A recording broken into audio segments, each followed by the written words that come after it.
Welcome to the new episode of the Bitcoin Worldview podcast. We are covering the topic of morality today, and we're going to ask the question, if we claim that Bitcoin is better money, what's our basis for saying that?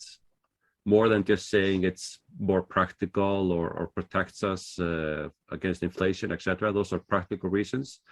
But we're going to dive into the moral reasons, because claiming something is good versus something else is essentially a moral statement. At least that's my claim. We can debate that.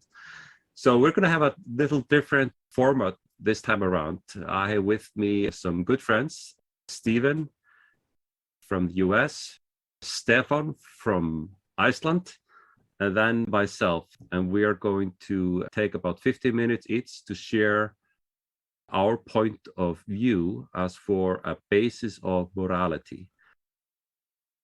I'm going to ask you guys to introduce yourself a little bit. When is your turn? Share your name and kind of what you're doing, and then dive into your case for a morality basis. I'm really looking forward to this, because this is a new format, and I'm looking forward to hear the case you make and ask you follow-up questions, and get asked by you some follow-up questions, because this is what it's all about, to have the conversations, make our case, and think through the questions together. I'm a big believer in that, because by doing that, we wrestle with the ideas, try things out, and together we have a stronger thought, stronger thinking tank. So with that being said, Stephen has been so kind to break the ice and jump in. So I'm going to make him host. Or actually, do you have any slides to share? Or no slides. All good. Just all auditory, I guess. Okay. So dive in, Yeah. Stephen. I'm going to mute myself not to disturb you. All right. Yeah, thank you. Yeah, so I guess a short introduction. My name is Stephen from the US. I went to university in Tennessee, graduated this summer with a degree in mathematics and a minor in philosophy, though if I had it my ideal way, it would have been flipped, and I would have gotten a degree in philosophy and maybe a minor in math. But I do still enjoy numbers quite a bit. But I think this is quite a treat for me to get to talk about this subject, because ethics is my favorite area in philosophy. And so with that being said, August, you'll have to reel me in if I stray outside of the 15-minute, I guess, allotted time slot. So make sure I respect, the time I'm given, and don't rant on for, an ungodly amount of time. So anyways, I guess to start, I'll just out myself as a moral realist, as you might expect. I think that we're talking about something real when we talk about morality. And I also happen to be a non-theist. So I'll be presenting kind of a secular perspective on what it means to think that morality is a real thing, and not just, say, a social construct or collective myth that we've convinced ourselves of. And maybe to start, it might help to kind of offer what I see as a definition of the view that morality is something real. This is a view that we tend to call moral realism. And moral realists tend to think three things. They tend to think first that moral claims are propositions. That means that when I make a moral claim, I'm actually making a claim that I think can be true or false. I'm not just saying, for instance, when I say murder is wrong, I'm not just saying boo murder, murder, I don't like murder. I'm saying a proposition. I'm saying that murder is wrong, and that's something that can be true or false. The second thing that moral realists believe is that some moral claims are in fact true. So moral claims can be propositions, is the first thing. And the second thing is some of those propositions actually turn out to be true. And one good candidate would be something like, needless murder is wrong. I think that's a pretty safe, conservative kind of moral claim. And then the third thing, the thing that's most popularly associated with moral realism, is the claim that moral claims are true in virtue of objective, mind-independent facts about the world. And what do we mean by mind-independent? What we mean is When moral facts are true, they're not true because of the attitudes that people have or someone's preferences. They're true in virtue of things that aren't really up to anybody. It's just the way the moral facts are. And one consequence of this is that people can be mistaken about the moral facts. Even if everybody in the world thought that, say, slavery was morally permissible, it would be mistaken. It's in fact not morally permissible. And it's not morally permissible in virtue of mind-independent moral facts. They don't depend on anybody's minds and mental states. Okay, so that was moral realism. 3 claims involved. Moral claims are propositions. Some of them are true. And when they're true because of mind-independent moral facts. Now, the third claim of these 3 tends to be the most heated and controversial. So we're just going to focus on the third for now, which is that there exists a thing such as mind-independent moral facts. And this is kind of the thing that we ask ourselves when we talk about a basis for morality. I think what we're looking for when we ask that question is, what are the mind-independent moral facts? Where do they come from? Why do they exist rather than not exist? These are the kinds of things that we're looking for when we start talking about a basis for morality. At least that's what I take the question to mean. And so from here, I'm actually going to make kind of a odd claim, or a claim that might strike you as odd, which is that it's often thought that a theist has more of an advantage when explaining why there are mind-independent moral facts than a non-theist. That is to say, an atheist would have a more difficult time explaining and defending the existence of objective morality than, say, a theist would. Now, I actually think that this is a mistaken view. I'll be curious to hear the thoughts of the other panelists, but I tend to think that there certainly is a challenge to defend moral realism, but the challenge is equal for both theist and non-theist. I think both of us are going to struggle and suffer just as much to defend morality. And part of the reason why I think that is because, well, what do we mean when we say, what's the basis for morality? I already kind of hinted at this. I think what we're looking for is something that explains why there exists objective moral facts. And what we're looking for is something that if the world didn't have it, there would be no objective moral facts. And so for some people, it just kind of seems obvious. Well, surely a good candidate for the cause of objective moral facts is going to be, say, a god or something. But it's here where I think if we kind of pause for a second and ask ourselves what we mean by the origin or cause of objective moral facts, we might see that maybe a god doesn't quite meet the job description for what we're looking for to ground these facts. When we're looking for a basis for morality, we're looking for something that causes there to be mind-independent moral facts in the world. But could a person really be the cause of objective moral facts, no matter how all-knowing or omnipotent that person is? Because think about it. I mean, whatever it is that causes some actions to be objectively wrong and others to be objectively right, it doesn't seem to me like it would be the sort of thing under anybody's control, right? Like, that's kind of the whole point of moral realism, that things are right and wrong, and it's not up to anybody whether or not that's the case. For instance, it's not up to anybody whether or not slavery is wrong. That's just the way things are. But underneath the sort of view that says God is the basis for objective morality, I think we might risk breaking this rule. I think we might risk a situation where slavery is wrong, but only because God has said so, or God has commanded it so. And if, say, God had done otherwise, maybe, rewind time, and when God is making the 10 Commandments, he would write something like, well, thou shalt murder rather than thou shalt not. Would suddenly murder become morally obligatory rather than wrong? Well, I think we would say no. I think what we would say is that even if God said that needless murder was okay, he would be mistaken. Now, that might sound like a pretty bold claim, and sometimes it's heretical in some circles to even suppose that God could be mistaken about anything. But I think the whole point of moral realism is that there are some things that, whether anybody likes it or not, they're just wrong. And there's some things that, whether anybody likes it or not, they're just morally correct. And so the question we need to ask ourselves is that, are we really talking about mind-independent moral facts if it's up to God what the moral facts are?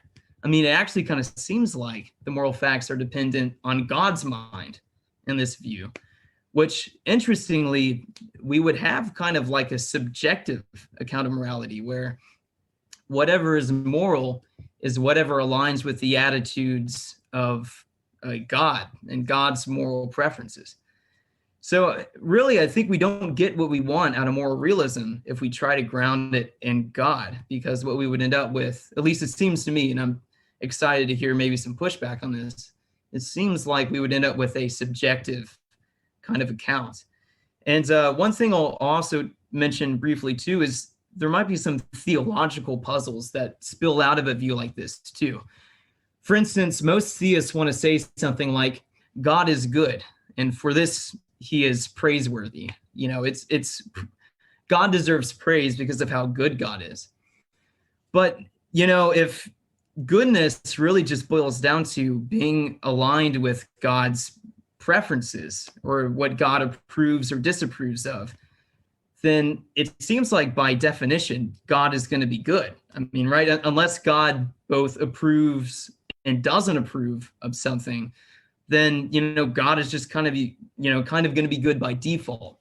I guess the worry here is that praising God for being good is going to be like praising a bachelor for being unmarried, right? Like it's just kind of comes along with the definition of what it means to be a bachelor to be unmarried. And likewise, the concern here is that if something is good, just as long as it aligns with God's preferences or attitudes, then God is always going to be good just by default. So really when we say, really when theists are praising God for being good, if they believe goodness to be just God's kind of attitudes and preferences, then it seems like all they're really doing is just praising God for being God, which at that point, what else could God be, besides himself? It doesn't really make sense to praise God for being God, So that's one theological puzzle that I think also spills out of this. And so anyways, I've talked a lot about, I've given a lot of crap to, I guess, a theistic grounding of morality. I think now it's my turn, right? It's my turn to cough up, well, if I don't think a person, no matter how omnipotent, can ground morality, what can, right? What is the sort of thing that can ground morality? And it's here, I have to say, well, I can only really give one thing, which is that whatever it is, it can't be something that's under anybody's control, right? That's the point of moral realism. Whatever it is that makes some things objectively right or wrong, it can't be the sort of thing that can be bent or tweaked depending on what anybody's mind is like or what anybody thinks or anybody's attitudes. Now that's still pretty vague. And it's where I have to say, beyond that, I don't really know, if I have to admit, what is the cause of there being certain moral facts in the world. Maybe to make an analogy here, I also don't claim to know what is the cause of the universe. So to just be outright, I identify as an atheist. And however, on the question of what caused the universe, I'm an agnostic. I don't really know what caused the universe, but I know there is one. And that's kind of the stance I like to take with morality, which is I don't really know why we have these moral facts, but I know there are those facts. And it's here a very fair question would be, well, how do I know that, right? And I hope the answer won't be too disappointing, but to me, it seems like intuition is the best way to know this. And moral intuitions tend to get kind of like given a harder time, I think, than other intuitions. So think about, for instance, how we know an external world exists or that other minds exist and we're not, say, the only conscious being that there is. I think if we're being honest with ourselves, those answers, however sophisticated we might make them, are going to boil down to a sort of intuition. So this argument for moral realism that I'm sketching at right here might be called the partners in guilt argument, which is to say, whatever objectionable features we might think there are about moral intuitions, well, guess what? They already exist in things like our intuitions about the external world or other minds. And I don't think we would be so radical as to ditch those. So if we're gonna, forgive those flaws and intuitions about the external world and other minds, then maybe we should also forgive those same flaws when it comes to moral intuitions too. So the partners in guilt argument, I have to admit, is kind of my best argument right now for moral realism, which is just to say, well, if you're going to be hard on moral intuitions, you got to be hard on some others that we seem to have a more difficult time letting go. And so I hope, that's kind of a convincing response, but I think I'll wrap my segment up by admitting something, which is that there are some difficult questions about the view I just laid out that still kind of keep me up at night, if I'm being honest. There are some challenges, and maybe some of you on the panel will raise them later on as well. And anyways, I just sketched a defense for a secular kind of moral realist view, but I would be, I guess, dishonest if I pretended like I thought it was completely airtight or there weren't still some questions left unanswered. With that, let me just ask if I did stray outside of the allotted 15 minutes. If I did, then I'll shut up, and I guess that'll be my rant for now. You're all good. I will let you guys know in the chat if you are straying above the time, and you. All right, good. You were right on the money, my friend. Absolutely. Well, thank you, Stephen. One of the things I really appreciate about Stephen, just so that I let everyone know, is that you're honest in what you say, and I always I thank you. But for better or for worse, I tend to be. So. Well, we'll move on to Stefan. Keep notes of our questions and observations. So over to you, Stefan. I'll make you host so that you can share your slides. Thank you, August. So my name is Stefan. I come from Iceland. And I'm a Bitcoiner from 2017. And what I do in my life, I'm a family man, and I'm a yoga teacher and a yoga practitioner. And I want to talk about the topic of, is Bitcoin a yogic protocol or not? And I was studying yoga this year to become a yoga teacher. And I saw these moral codes which are actually taught in yoga, and you are supposed to kind of live by these moral codes to be able to reach the full potential of being a yogi. And I saw these similarities between Bitcoin, the network Bitcoin, and the Bitcoiners, how they actually act and how yogis are supposed to act. So I have been having these ideas in my mind now for a few months, and it wasn't until August and we met a few months ago at a pub, and I was telling him about my ideas, and he invited me to come, and I'm just accelerated to share these ideas with you guys because I have never heard anyone talk about this before. So is Bitcoin a yogic protocol? So first, a little bit about yoga.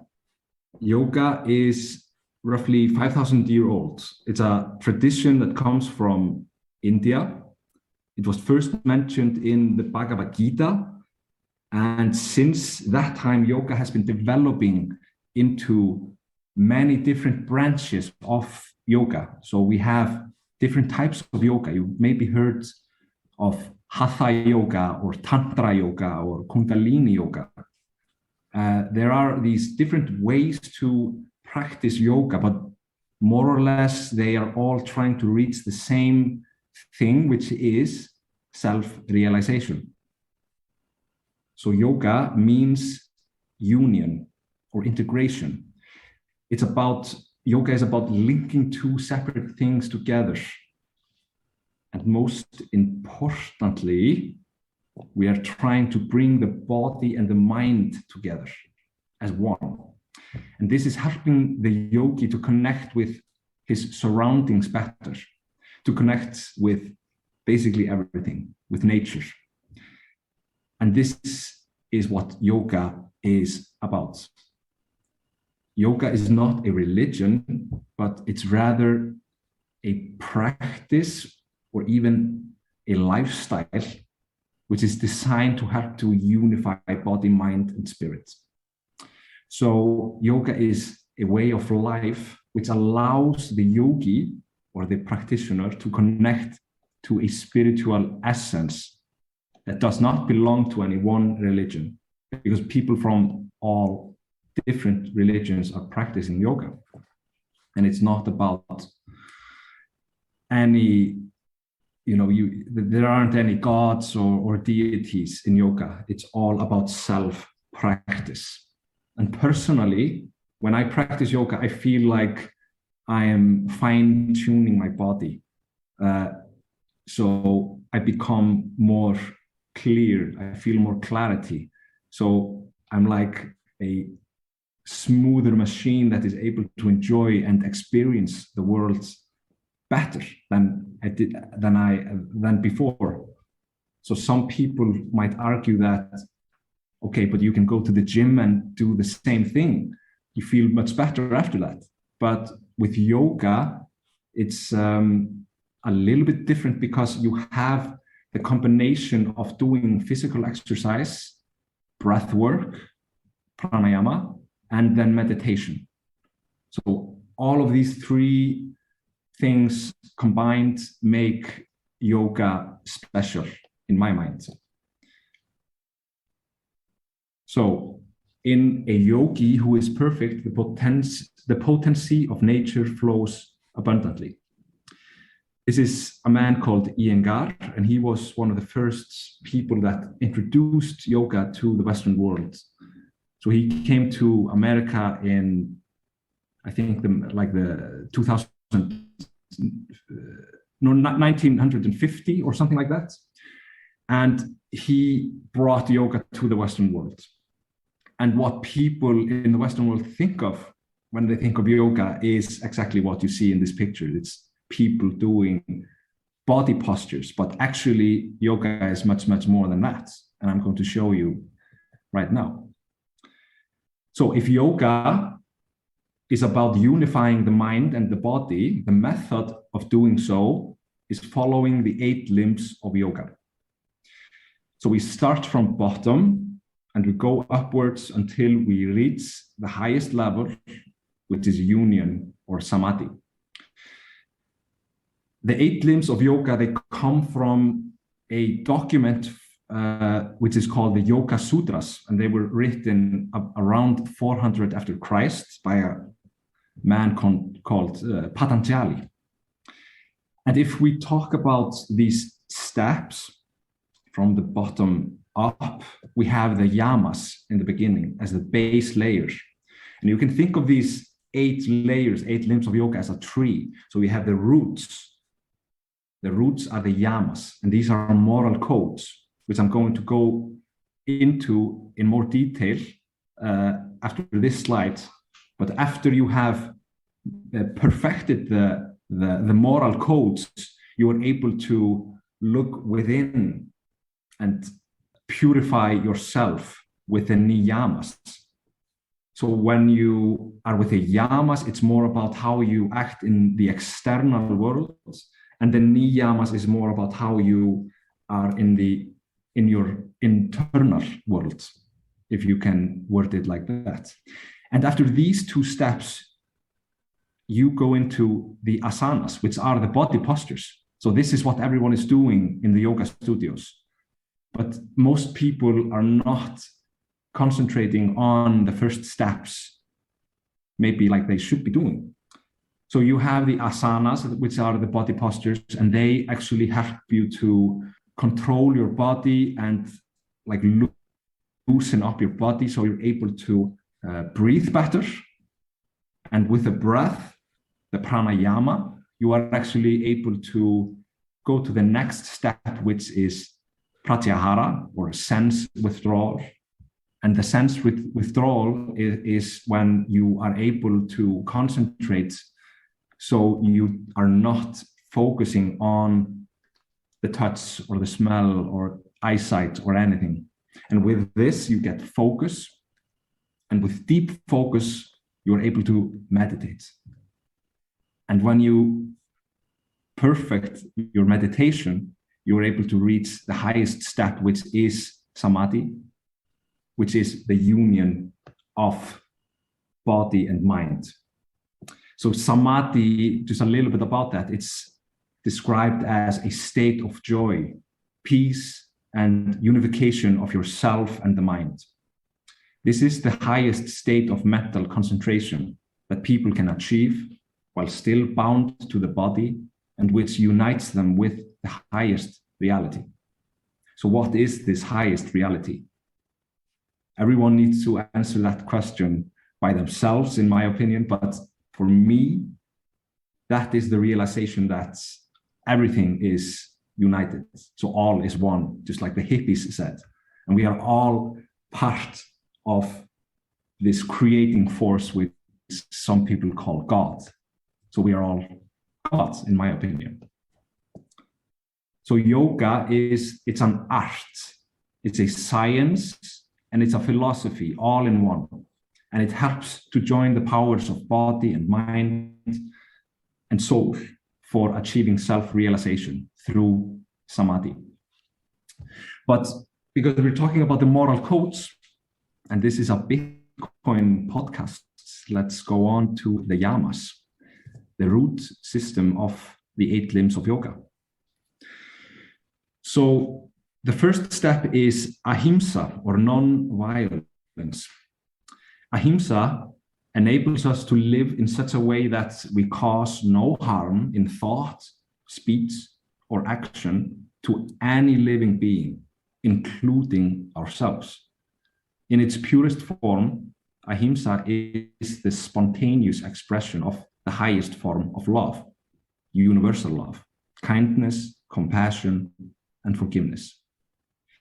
And you can think of non-violence not only in a way that, okay, I'm not going to cause someone violence, I'm not going to hit someone. You can actually, think about it in a more dynamic way. You can think right now, like, how am I sitting right now? Am I sitting with my back a little bit hunched over? Am I causing violence to myself by the way I am sitting right now? And you can actually go through life with full awareness like this and think for yourself, am I actually causing violence or not? And because we are talking about morals and the connection with Bitcoin, Bitcoin is a non-violent system. It's an opt-in participation system that no one is forced to enter. And if you think about Bitcoiners, you cannot find more or less violent people, in my opinion. They have and show everyone that is participating in the system with a sense of belonging that is very special. And you cannot say this about many groups of people in the world, in my opinion. So something to think about. And the next yama is Satya, or non-lying. The word sat translates to true essence or true nature. It also means something that is pure and unchangeable. Can you see the connection with Bitcoin already? So sat also means that it means that which exists, that which has no distortion, that which is beyond time, space, and person. And it also means fact and reality. And with Bitcoin, we of course have the Bitcoin ledger, which is 100% truth. And no one is thinking that it is otherwise. It doesn't matter if you're participating in the system or not. The Bitcoin ledger always spits out 100% truth every 10 minutes with each block that is produced. And you can think of not only the Bitcoin system, but the Bitcoiners themselves. I mean, Bitcoin maxis, we can be quite aggressive in the way we speak, and maybe that is a little bit violent or not. People need to think about it themselves, but we speak the truth. So when we say have fun staying poor and stuff like that, we need to think about that we are, saying the truth. And I'm going to continue because my time is short now. The third yama is asteya, and that means non-stealing. But in the deepest level, it means abandoning or the very intent or desire to possess or steal anything. And Bitcoin, as we know, is very critical of the fiat system, which is stealing our purchasing power, it is stealing our time. We are critical of shit coins, which are, stealing everything and pulling the rug of innocent people that don't know better. And Bitcoiners, we have a realization of the worth of possessions, time, and energy, unlike people that are not knowledgeable about time preference, high and low time preference. Okay, so the fourth one is Brahmacharya, and Brahmacharya is actually the preservation of your vital energy. So you have the Brahmans in Indian culture, and they are celibate people, celibate men. So they don't perform any sexual acts, and they preserve their seed and their sexual energy. And this is something that the Bitcoin network is maybe doing. They use the energy of the world in the most efficient manner as possible to create something extraordinary, just like the Brahmins are able to do. And the fifth one is aparigraha, which means non-attachment, non-accumulation, and non-greed. And this is maybe something that is most difficult to connect with Bitcoiners, or is it? We have Michael Saylor, which said at one time, I go to sleep every night thinking that I don't have enough Bitcoin. So there is an element of greed in the Bitcoin community, but also you can think of it as people living a minimalistic lifestyle, and people that are helpful. They're willing to give their time to other people just to help them. And they are able to, Bitcoiners are also trying to help themselves with self-care. They start to eat better foods, do exercises, and everything like this. And I'm seeing that my time is a little bit short right now, but this is something that I had not a lot of time to explain, but I hope that you kind of get the picture of what I'm trying to share with you, and maybe we can discuss this further right now or after August's presentation. Thank you, Stefan. I made a lot of notes. So interesting. If I would have had 30 minutes, it would have been more detailed, but I hope you got the picture. Yeah, well, perhaps you can clarify. So the central question here that I start with is, can you be good without God? That's a spin-off from asking the question, what is a solid basis for morality? So if we think about that question, there's another question we can ask. Can you be good without believing in God? And those two questions have slightly different answers, even if they are very similar. For the first question, can you be good without believing in God? The answer is clearly yes. You can be good without believing in God. We have plenty of religious people who are really bad, even if they claim they believe in God. And we have plenty of skeptics and atheists who are really good people and have solid moral conduct. But the second question is a bit more tricky. Can you be good without God? So I'm going to dive a little further into that. And here's a statement. If there is no God, what basis remains for objective good or bad, right or wrong? And I want to reference the first topic we covered on this podcast, which was asking the question, does objective or fixed truth exist? And objective truth is something that is always true in all times and all circumstances. And now we're kind of building on that and taking a step further by discussing objective moral truths. For example, saying that Bitcoin is better money, that is a moral statement. You know, most people see that if they study Bitcoin hard enough. But to make a solid case why something is objectively good, or making a claim that objective goodness exists, is a bit more hard. So here's a statement. If God does not exist, objective moral values do not exist. Let that sink in. If God does not exist, objective moral values do not exist. That doesn't mean that a person that doesn't believe in God can't benefit from holding objective moral values. But that person may not be able to make a case why they exist or why someone else should behave that way. There is a difference. So without some objective reference point, we really have no way of saying that something is really up or down. Everything becomes relative, objectively speaking. Or morally speaking, everything becomes morally relative.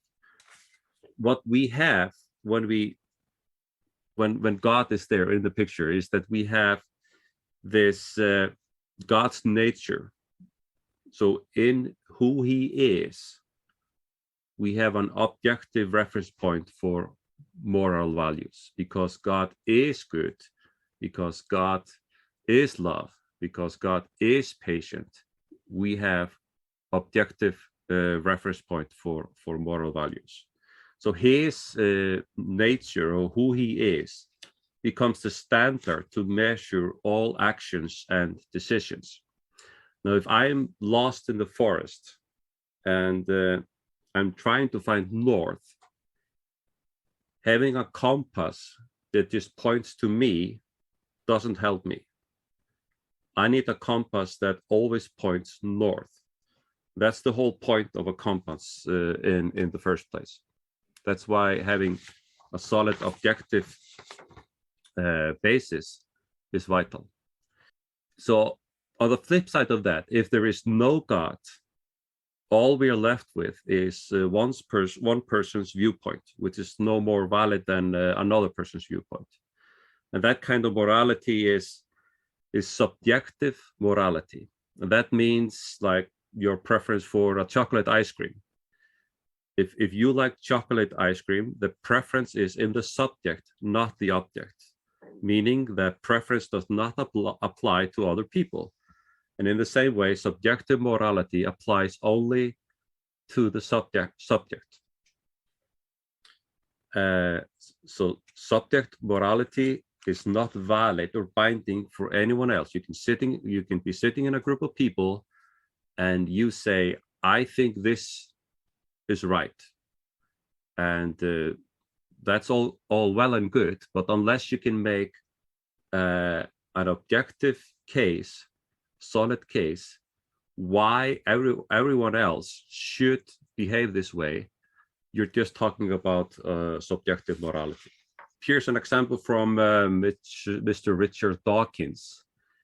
He claims, in a universe of electrons and selfish genes, blind physical forces, and genetic replication, some people are going to get hurt, other people are going to get lucky, and you won't find any rhyme or reason in it, nor any justice. And his closing is interesting. He says, the universe that we observe has precisely the properties we should expect if there is at bottom no design, no purpose, no evil, no good, nothing but pitiless indifference.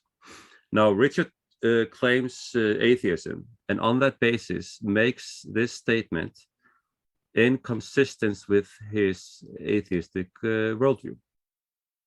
Now, obviously, there are 8 other atheists that have a different stand, but from the sound of it, the way he puts it, he is consistent in his conclusion.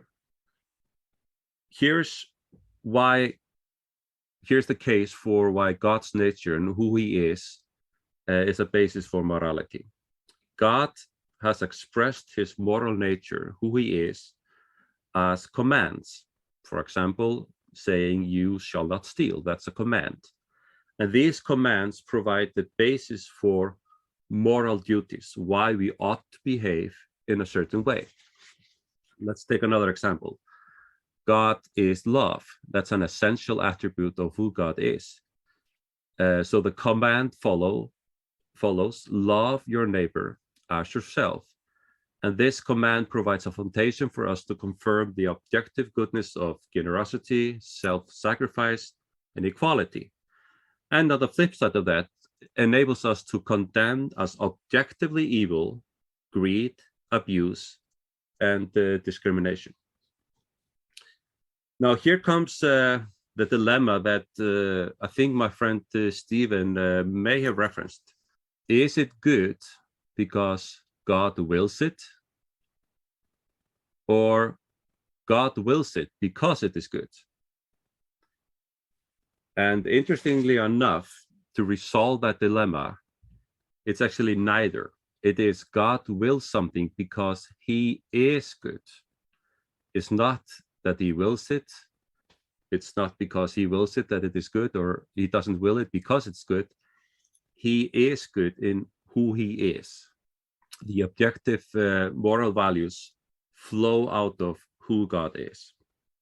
So if you take a given moral action, the closer a moral action confirms to God's nature, the better that moral action is. And also, if there is no God, there really are no moral duties. Who should lay moral duties on us once God is gone?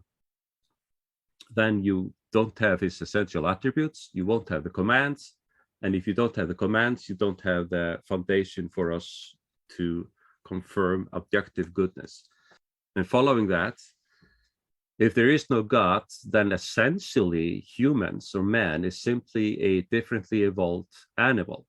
And animals don't really have any moral obligations.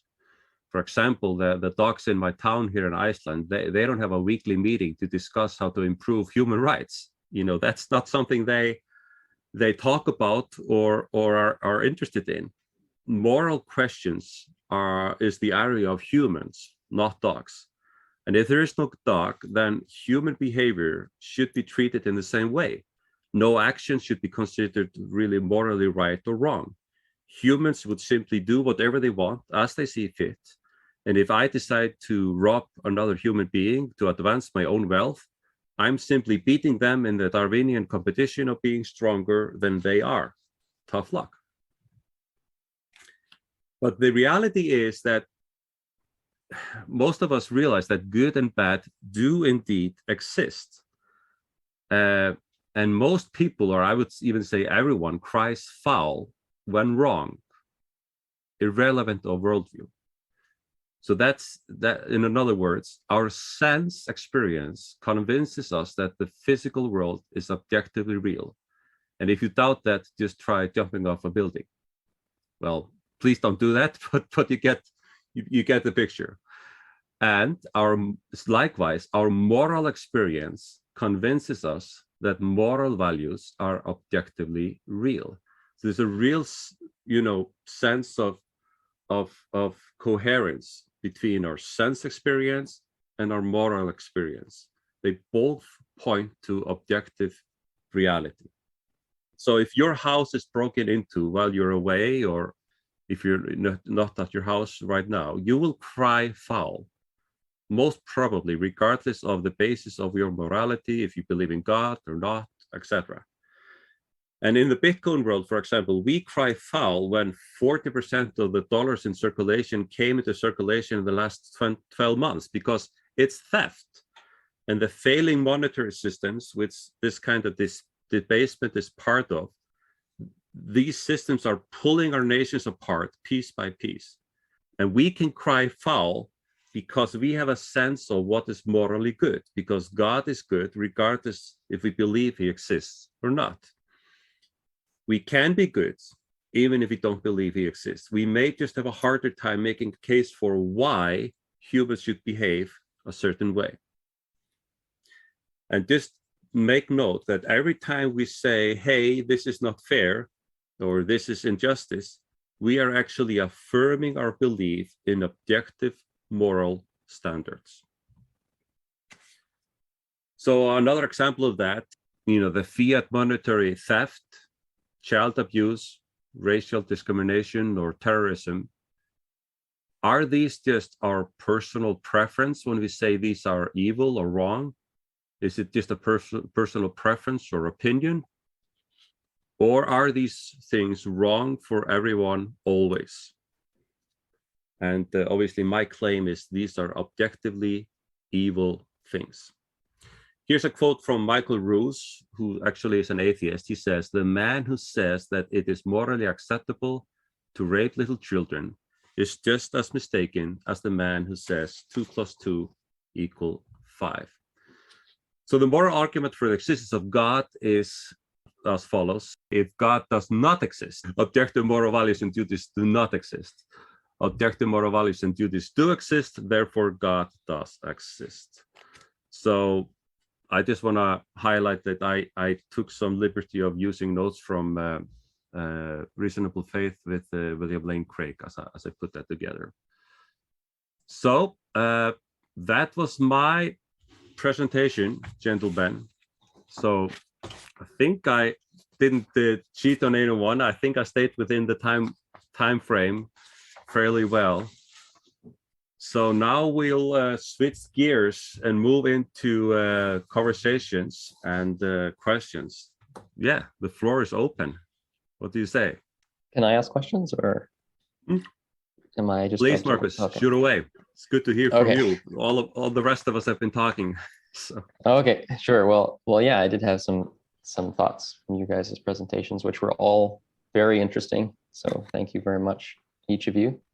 Yeah, I felt like my mind was racing during each of your presentations, but during your presentation, Stephen, the American Stephen, I felt like you brought up a lot of things I've thought about in the past myself, and August addressed a lot of them as well, and so did Stefan. But I feel like a few maybe linking things to ask you about. Your mind-independent morality that you talked about. We've kind of had, okay, now two completely opposite sort of approaches to, okay, what could there be possibly outside of my own mind or above my own mind in terms of spirituality and that type of thing, where it's either very self-focused or God-focused, which is sort of the opposite in my perspective. And the question I wanted to pose to you was, it seems like you're sort of in the middle between there. And I think the sort of space between your views and these religious views is very interesting to look at. With my background as a physicist in quantum mechanics, I know that, for example, in many interpretations of quantum mechanics, consciousness is actually related to how we observe actual physical properties of, say, atoms and subatomic particles and these types of things. And that there's theories that consciousness itself is actually bound up with, the evolution of the universe quite literally, not just that, God spoke the universe into existence. It's not stated that boldly in terms of the scientific community at this point, but there is that connection to consciousness. And I was wondering what you thought about that, or if you had given any thought to that in terms of the mind's independent morality type of ideas.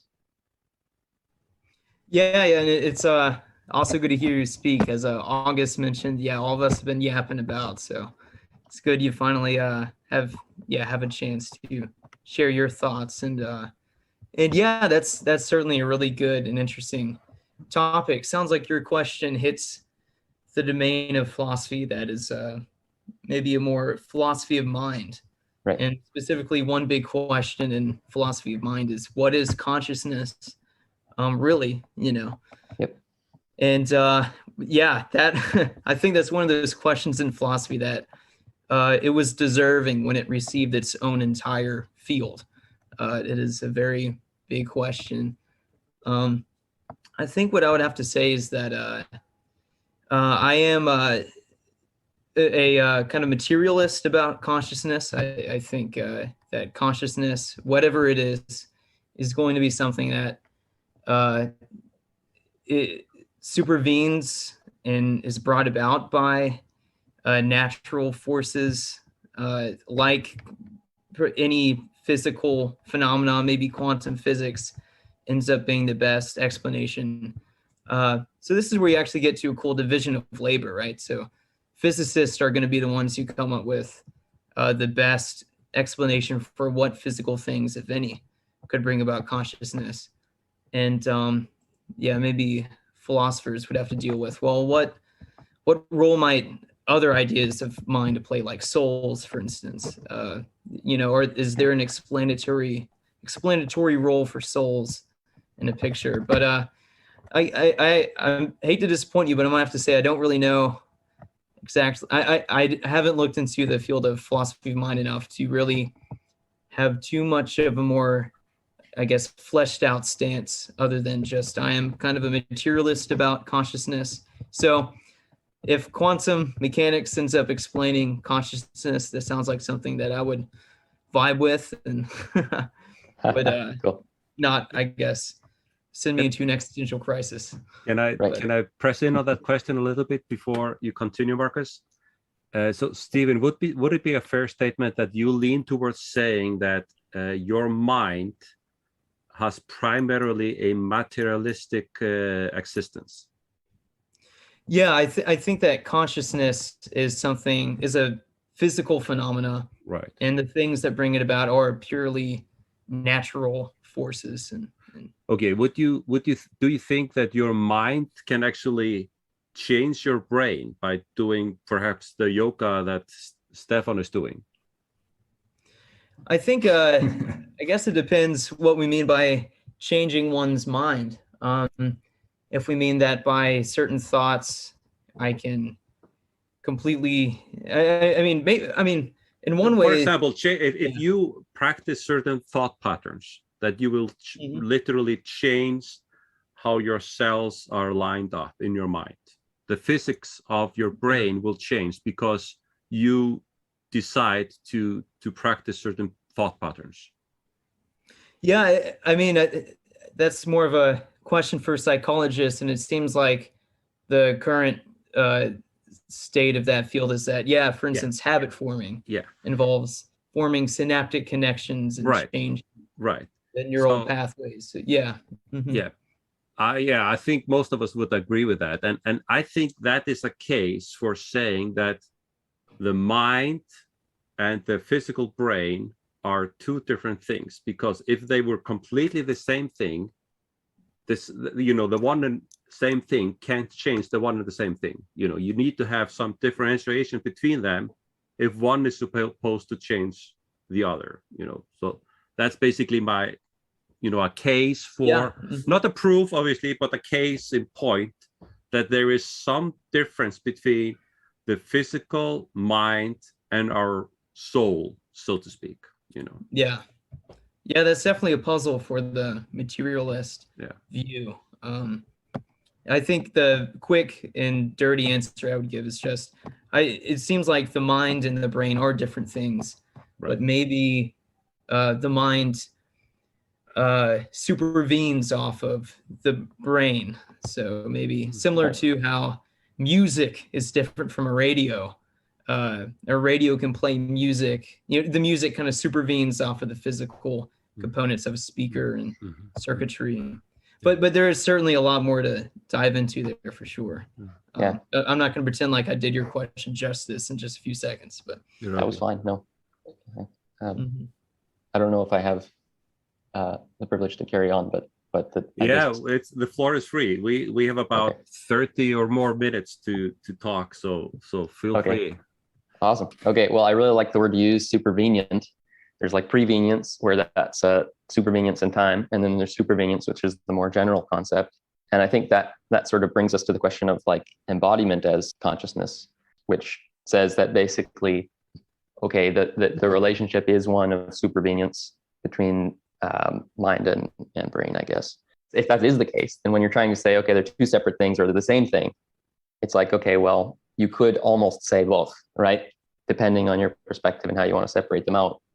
And we get sort of back to Stefan's sort of that stack of consciousness he presented. If you think of it as supervenient, it makes sense. And so there are definitely relationships between each of the views that you guys presented. I'm personally a Christian, so my view is that there are relationships between all of these ideas, but that ultimately the most worthwhile use of the mind and of the self is to worship God and to know Jesus. And that's basically my perspective. I think it follows basically from that, if we do have like moral realism as a basis, and we say, okay, morality is real and valuable and important to us, then even just approaching it from a philosophical perspective and saying, okay, why is that? What is the idea from which these good morals would be, the idea of goodness and love and these things. And so if morality is real, it really points to God. And I just think, as a Christian, that reality is the witness of God and his creation. I have a question for you, Stefan. It's kind of confusing to have two Stefans. So I'm going to Stefan Ice and Stefan USA, But actually, Stefan was the first martyr, by the way. Not that I wish you for you guys, but he was the first one. So just in case, a little nudge it. That it was free of charge, So anyway, Stefan, really appreciated your exploration of identifying the similarities between the moral codes, which are called the yamas. It's the yamas. The yamas. Actually, I want to point out that, as a Christian, one of the things I appreciate is that I don't have to reject everything that another idea system presents or another religion, because actually God has made himself known in creation, and he has also written his law on the human heart. And there's a lot of, similarities in, for example, there's no culture on earth that I know of where lying or stealing is a virtue, Yes. Exactly. Perhaps in the Keynesian economic central bank, yes.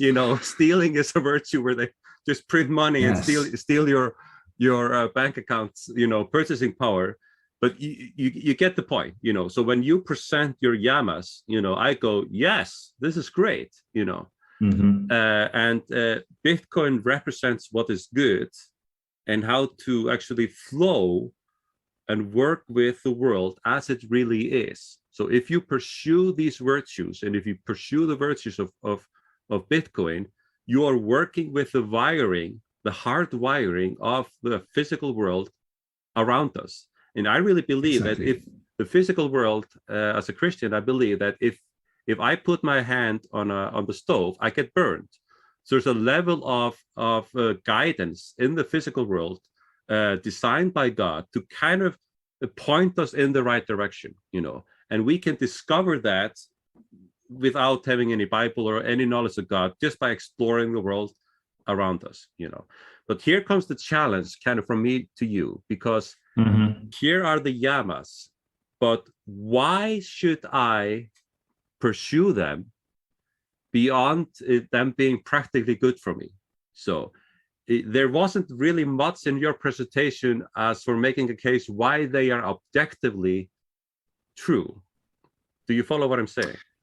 Yes, but the thing is that it's all very personal. Everything is very, very personal when it comes to yoga. So you cannot. It is very subjective if you think about it. So everything has to be subjective, in my mind at least. Right. So if you think about the example that I just gave about, how are you sitting right now? If you are very, diligent in being a good yogi, you might be thinking that every single second of the day, and you are sitting up straight and you are not doing violence to yourself. But for other people, it's not like that. Right. Just like in the example that Stephen, you came with in your presentation, when is it okay to kill a person in self-defense? I think you worded it something like that, like needless murder is wrong, is something that you said. And they actually speak about this in the Bhagavad Gita, which yoga is derived from, 5,000-year-old document. And that is actually about this prince which is going to war, and he's going to war against his uncles and nephews, his relatives actually, and he's very upset about this and doesn't want to participate in the war.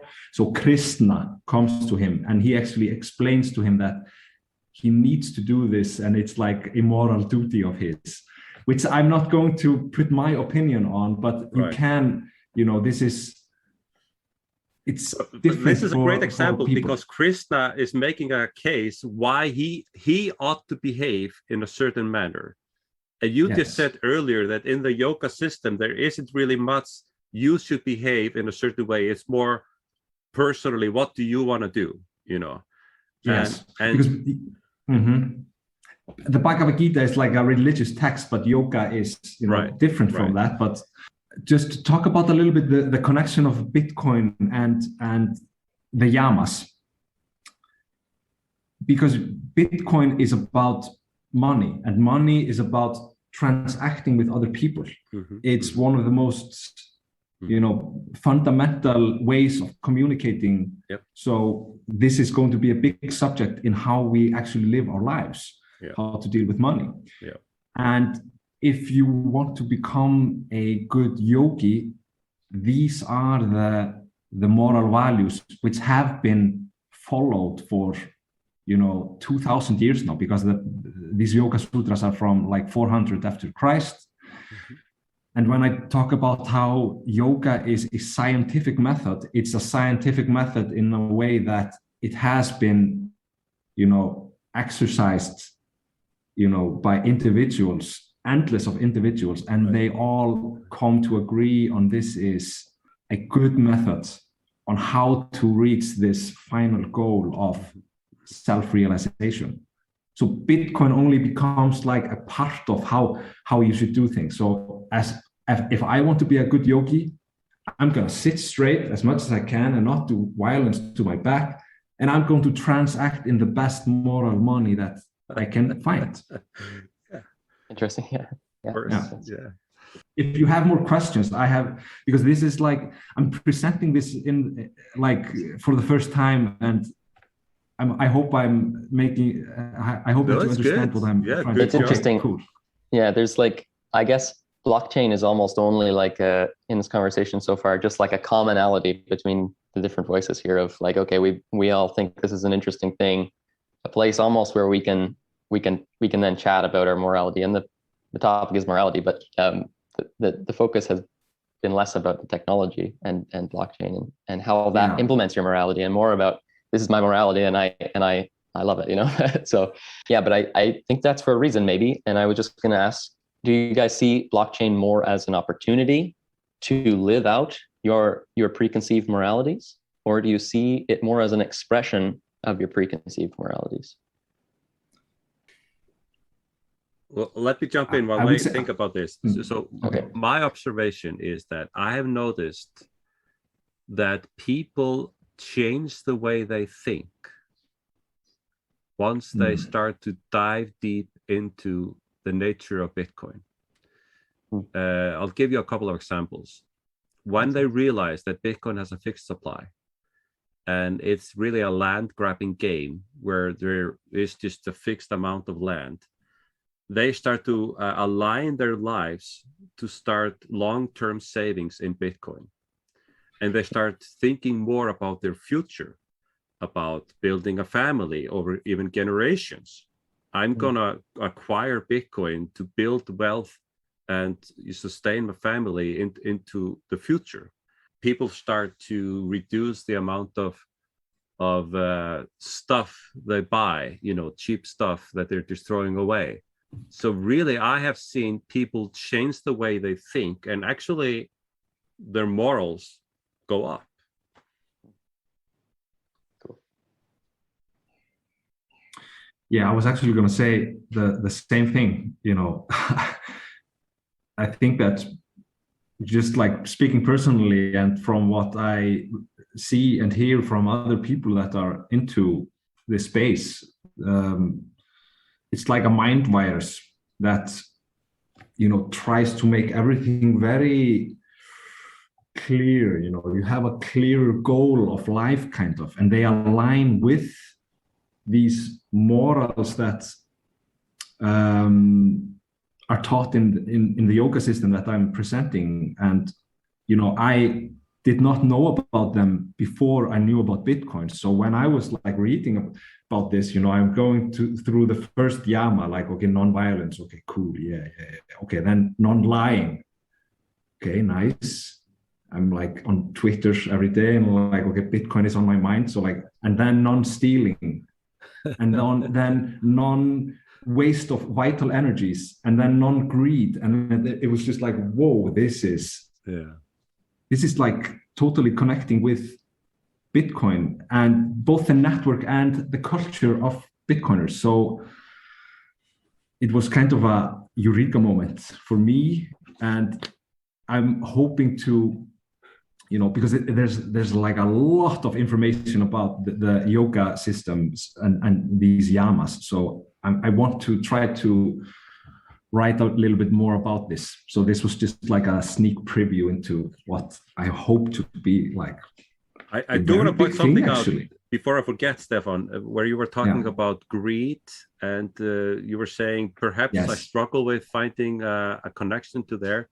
Actually, Jimmy Song pointed out something interesting where he said that when you restore sound money, like when you restore Bitcoin, long term, you actually start to remove money from areas where the money shouldn't be. Yes. Meaning that money gets put in its right place.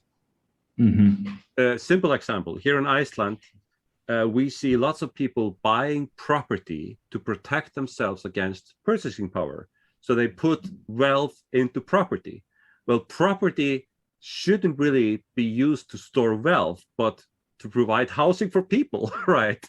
So money creeps into an area where it shouldn't really be. And it disturbs society.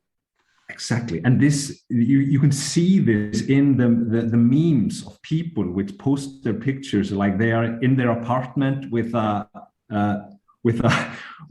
bed and their laptop.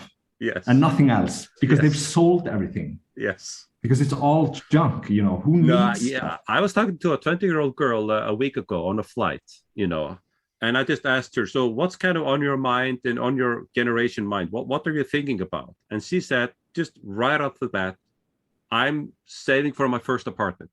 I'm building to buy my first apartment.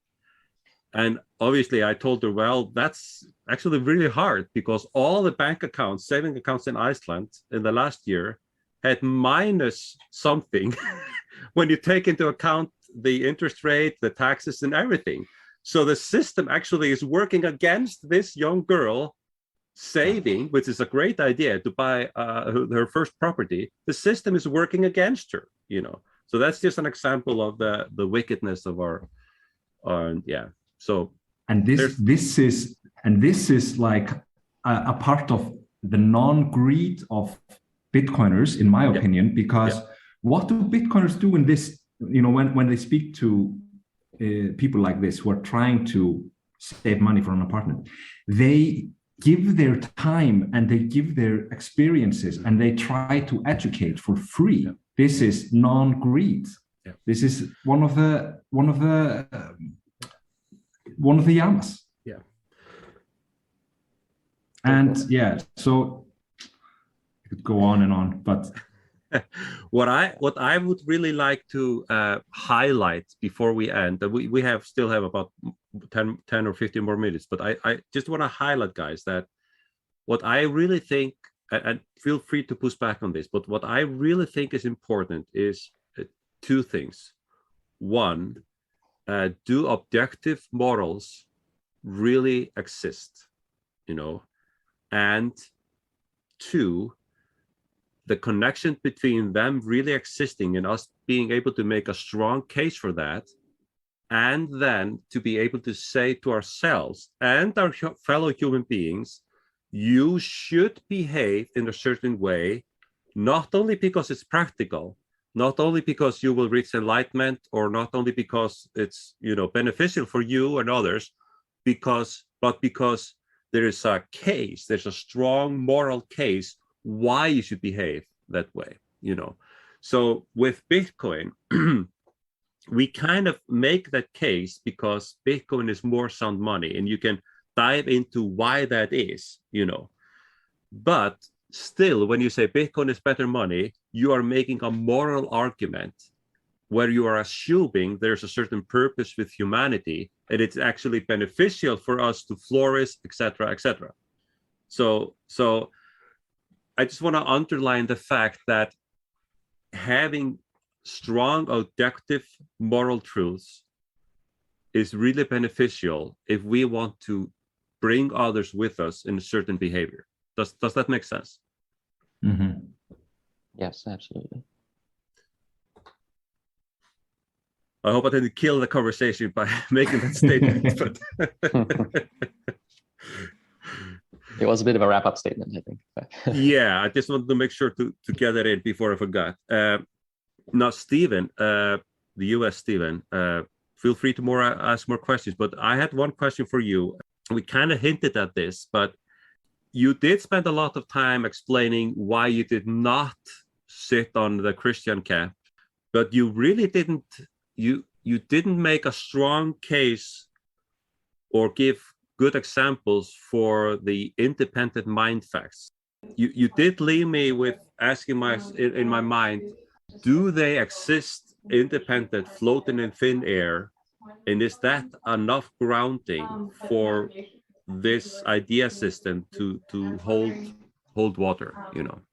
Yeah, I think you're right. I kind of dished out critiques of other systems that built up my own, I guess. So let me try to make up for that, lack in my initial presentation. Maybe the way to think about it is an example that you gave in your presentation, August, which I thought was really good, which was you mentioned that sense experience can ground our beliefs, or at least can inform our beliefs about there being an external world. And similarly, our moral experience might be able to inform our beliefs about the existence of, say, objective moral facts. Now, I might be misinterpreting what you were saying there, but to me, I think the defense I would give for the existence of mind-independent moral facts would be that I think we know it's true through our moral experience. I think if any of us actually took, a sobering walk through Auschwitz or something, or really witnessed just a true moral evil, we would know, it would be evident to us the claim that the philosopher Michael Ruse that you quoted makes, that, there really are some things that are objectively wrong morally. And then comes the question which deserves to be asked. Well, why?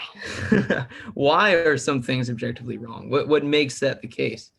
And that's where I have to say, I actually don't really know the origin of the moral facts, or why they exist rather than they don't. Similarly, I don't know the origin of the physical world, or why a world exists at all rather than one that doesn't, which sounds like that'll be a topic that Marcus will be taking on, which glad I don't have to try to take that one on. But so I think what I would say is that you're right that I don't really have an explanation for why objective moral facts exist. But I think the argument I would try to make, but perhaps it's not successful. And if it's not, I'd like to hear your thoughts why, is that I don't really need to know the origin of the moral facts to know that they exist. Similarly, I don't need to know the origin of the universe to know that the universe exists. But I don't know, do you find that convincing, or do you think there might be some holes in the analogy I'm trying to make there? That's an interesting point, that you don't need to know the origin, but I think I'll think about that. But my initial response would be, if I ought to behave a certain way, Mm-hmm. Yeah. I need more than just that they exist, Yeah. And I would also submit that morals is the realm of persons, because only persons have choices and initiative. My pen doesn't have a moral initiative. It cannot decide what it writes on its own, So I think fundamentally you cannot ground morality in dead material things. You have to have a person that grounds morality. That's the way I see it. A really good and rich puzzle that moral realists have to face, which is that, well, how do these moral facts bring about moral duties? And one thing you just mentioned is that, well, if they're material facts, it seems really odd to say some natural fact somehow brings about an obligation. That, it almost just sounds, deeply strange. Like, how could an obligation spill out of just a descriptive fact about something in the world? That's where I don't know how much this alleviates the puzzle. But I think what I might want to say is I might want to take a non-naturalist view on moral facts. And I think what I would like to say is that moral facts are not purely natural facts. They're non-natural and a little bit more spooky, I guess. A little more, they don't behave by the same mundane rules. And one of the things that these facts have that just mere descriptive natural facts lack is that they are normative. And normative facts are facts about what we ought to do. And what I want to say is that the non-natural moral facts are special in that they generate oughts. They're not just descriptive.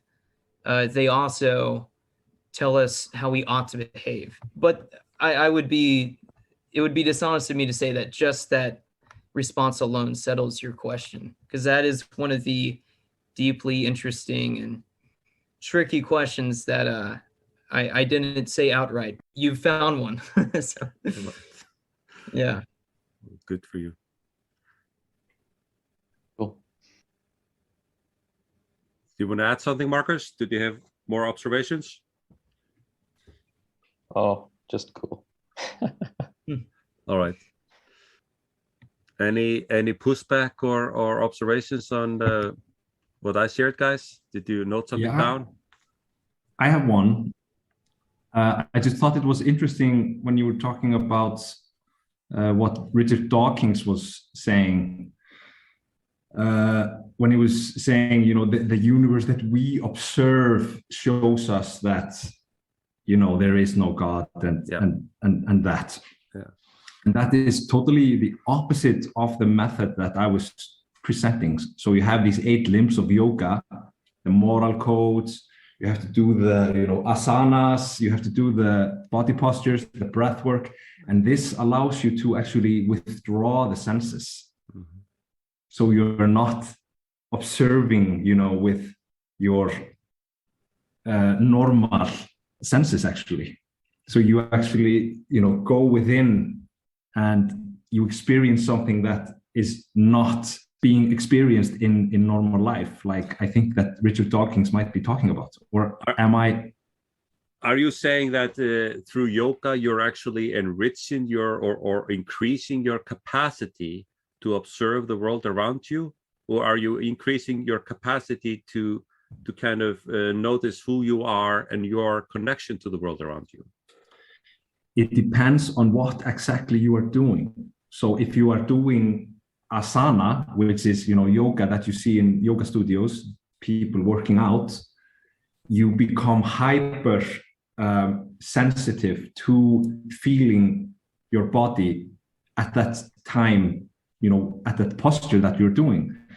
But when it comes to you doing meditation, like many people know that are doing meditation, they go within and they stop to focus on seeing, hearing, smelling, and this. So they are able to experience something different. I would be obviously reluctant to put words in Richard's mouth, but I think it's fair to say that he comes from a point where the only thing that exists in this world is matter, energy, the natural forces, and it's just like a big machine that somehow got started. He can't explain how life started, but somehow it started with a small single cell, organism or something, and then evolving step by step into us today. And there is no purpose, there is no it's not going anywhere, it's just there, and there is no evil or good, etc. It's just, and other people have, or even himself have said, Darwinism is a really crappy system to build morality. Because like I hinted at, if I take a gun and I go and I rob a store or something, am I not the strong one? Am I not the Darwinian conqueror in that situation? Why are you criticizing me for that? And I don't see any way of having that work out. So if you are a strong Darwinist, you kind of have to adapt another system somehow to build morality. It seems to be. Yeah. But as human become more, intelligent, it's the game theory comes more into the subject. So you don't have to, you can't just buy the biggest gun and you're the strongest guy. You need to think about the politics about what you're doing. Okay. It's exactly those things, like the politics and everything, that will supervene on what you're doing in a Darwinian scenario. And so that if you take that to the limit, you'll get to, arguments for guided evolution and exactly.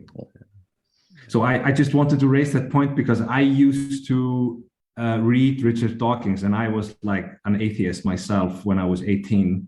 And then I did some psychedelics, and that helped me to realize that there was like more to this universe.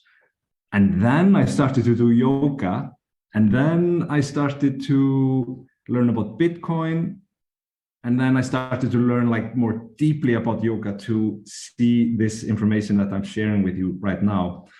So like all of my experiences, they are allowing me to come to you tonight and like share what I think, what my subjective opinion on this matter.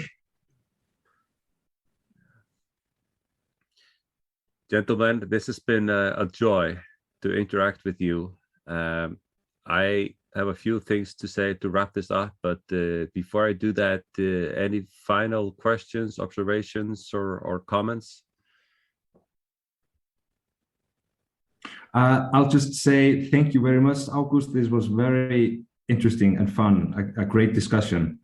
I got disconnected a little bit when you were both speaking, Stefan and August, but I enjoyed your talk very much. Thank you. Very good. No, thank you both, Stephen and Stephen and Marcus, for your input. Really appreciated this. And if nothing else, one of the things I think we've done really, really well is to model having engaging conversations coming from different perspectives. And I really appreciate all of you guys, especially you, Stephen, for sharing. I think I want to end by just summarizing that we all live in this world, in the same world. And regardless of what we believe about this world we live in, I think all of us believe it is real, and that our decisions have real consequences.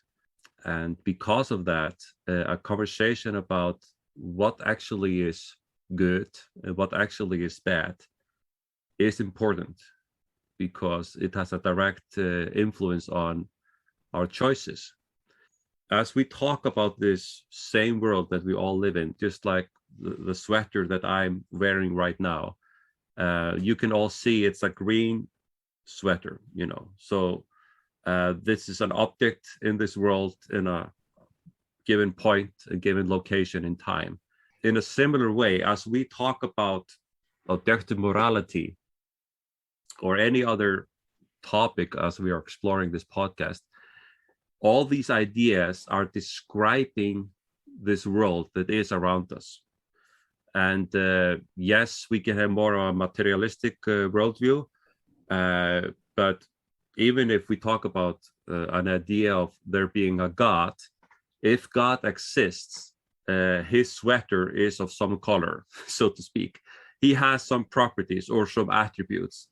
And that means that, for example, I cannot have both a green and a black sweater if I'm wearing a green sweater. It is either green or not.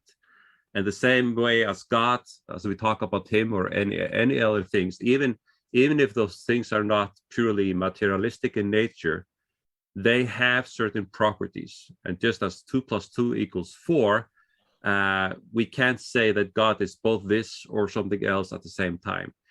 All that to say that our ideas about this world, they really matter. They really matter. And I honestly believe that by having engaging conversations like these, and as we challenge one another and as we bring up what we believe, may the best ideas win. Just like in the Bitcoin world, may the best miner win. And in the sports, as we make a case for our ideas, the hope is that the ideas that best describe this world around us, that they rise to the top, because the more that we align our life and our ideas to what is absolutely true about this world, the better things work. And that's actually why Bitcoin works so well, because it's built on ideas that fundamentally are describing the world the way it really is. And when you do that, things work. So thank you, everyone, again. It was a pleasure.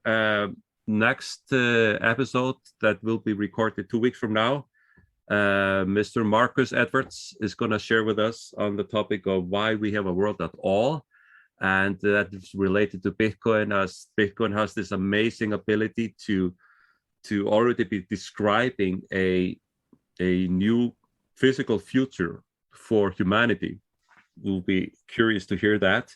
I remind everyone that we have our website, bitcoinworldview.live. We have a Telegram group, and we'd love to see you for our next conversation. But until then, goodbye, everyone.